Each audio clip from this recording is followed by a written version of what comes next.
Desde la infancia, nos dijeron que el mundo recompensa a quienes actúan con esfuerzo, honestidad y buenas intenciones. Aprendimos a seguir las reglas, a confiar en que la rectitud sería suficiente. Pero al crecer, algo se rompe. Lo que vemos no se parece en nada a lo que nos enseñaron. Corruptos que ascienden sin vergüenza, manipuladores aplaudidos, oportunistas ocupando lugares centrales. Mientras tanto, personas íntegras, capaces y bien intencionadas quedan al margen, invisibles. ¿Es el mundo tan injusto como parece, o fuimos formados bajo una ilusión que ya no se sostiene?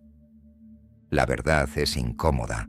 El juego nunca fue sobre justicia, sino sobre poder, percepción y estrategia. Desde los orígenes de la civilización, la escasez ha generado competencia. Y en ese terreno no gana quien espera, sino quien entiende cómo moverse. La virtud, sin lucidez, es vulnerable.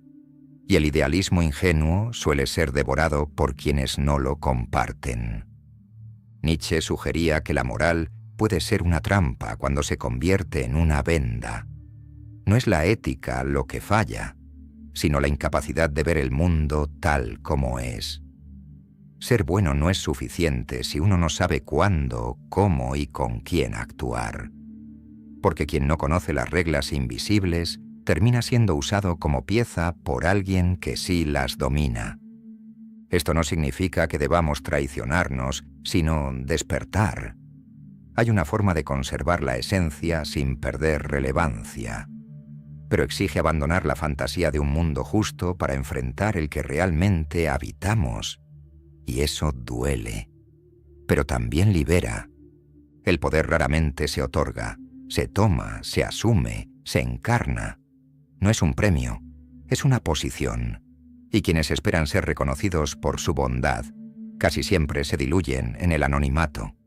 La historia no recuerda a quienes pidieron permiso, sino a quienes comprendieron la lógica del juego y actuaron con decisión. Quienes buscan aprobación antes de actuar suelen quedar atrapados en un ciclo invisible de dependencia. Se habitúan a pedir permiso incluso para existir, como si cada paso necesitara la validación de un olar externo. Mientras tanto, otros avanzan con decisión, no porque sean mejores, sino porque comprendieron que el poder no se solicita, se asume. Friedrich Nietzsche veía el poder no como un capricho moral, sino como una fuerza vital, parte intrínseca de lo humano. No es ni bueno ni malo en sí mismo, simplemente es. Negarlo es como negar el pulso. Según él, el impulso de imponerse, de crecer, de dar forma al mundo según la propia voluntad, es natural. El conflicto no es entre opresores y oprimidos, sino entre aquellos que toman el timón de su vida y los que permiten que otros tracen su ruta. A muchos esta visión les incomoda, choca contra la narrativa cómoda de un mundo justo, donde todo llega para quien espera, pero la espera, en la práctica, solo favorece a los que no se detienen. Ignorar la dinámica del poder no lo hace desaparecer, solo te deja fuera de juego. Desde pequeños nos entrenan para la obediencia. Nos dicen que la humildad es virtud, que compartir es lo correcto, que desear demasiado es peligroso.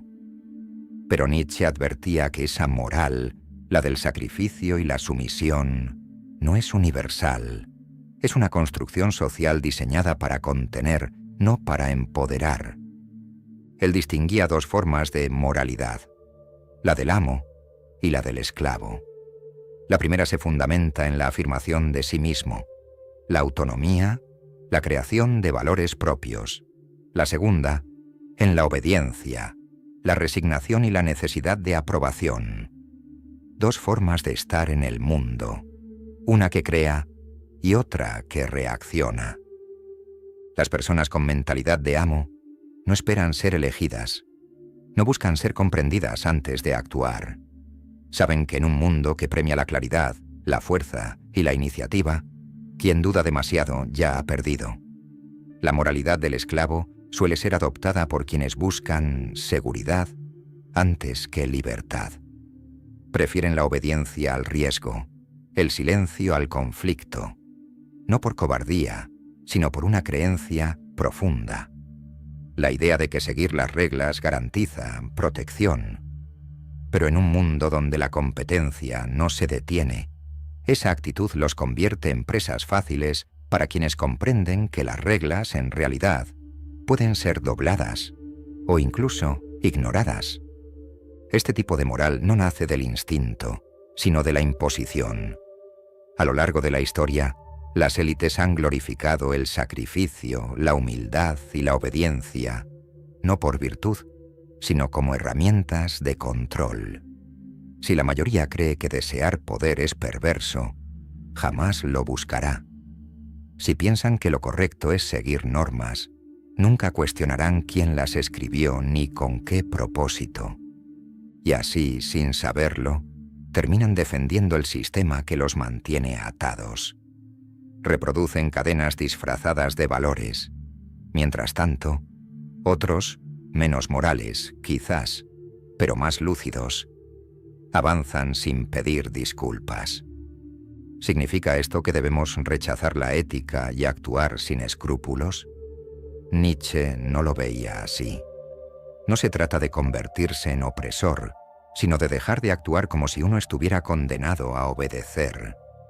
La verdadera libertad comienza cuando dejamos de aceptar normas heredadas sin analizarlas, cuando el criterio propio reemplaza la sumisión automática.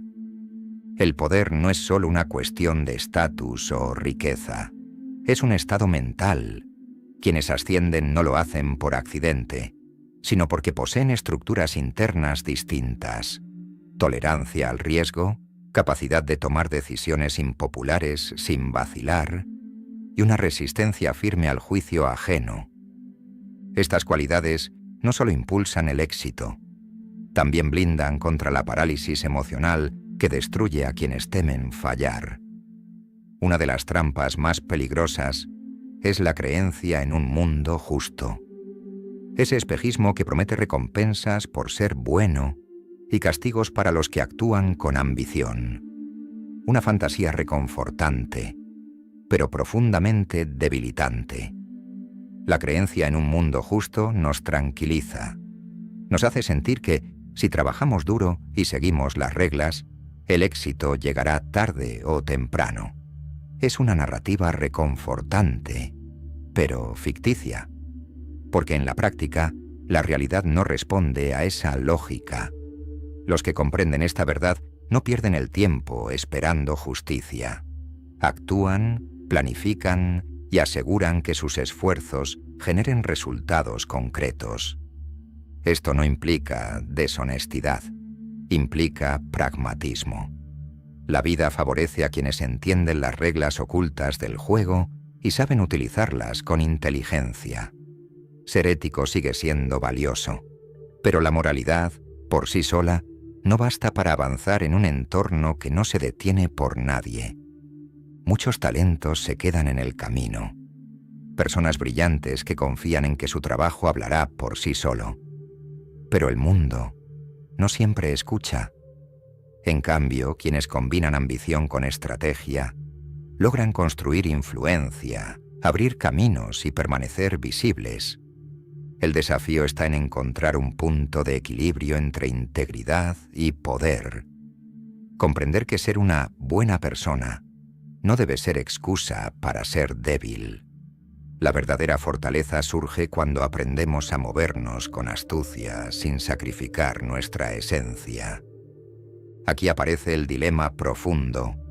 Si la ambición es necesaria para ascender, ¿cómo evitar convertirse en cínico o manipulador? El poder sin propósito se convierte en destrucción.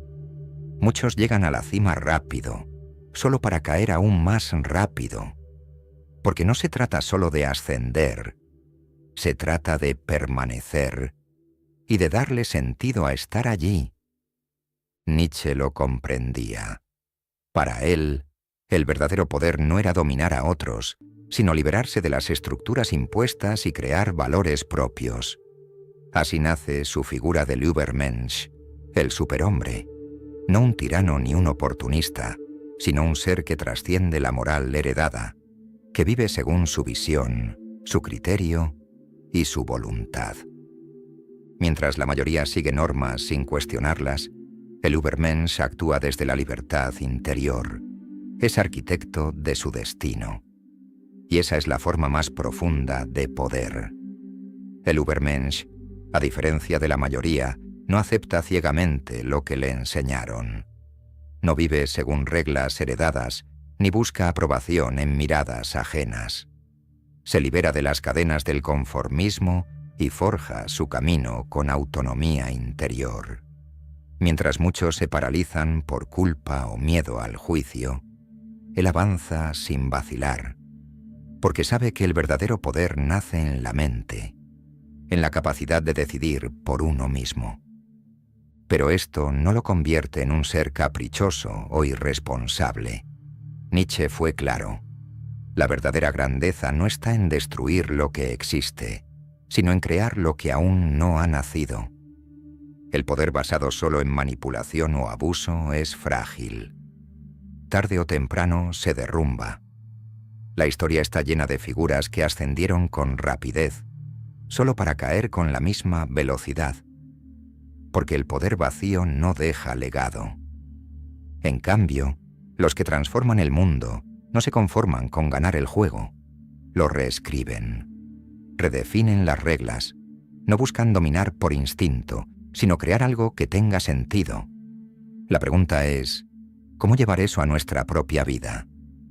La respuesta está en cultivar independencia mental y actuar con estrategia consciente. No se trata de rechazar toda moralidad, sino de diferenciar entre aquello que fortalece nuestra integridad y lo que perpetúa nuestra sumisión. Cuando damos ese paso, la competencia ya no nos intimida, se vuelve una arena para evolucionar. El poder no se trata de ser bueno o malo, sino de comprender la estructura del juego.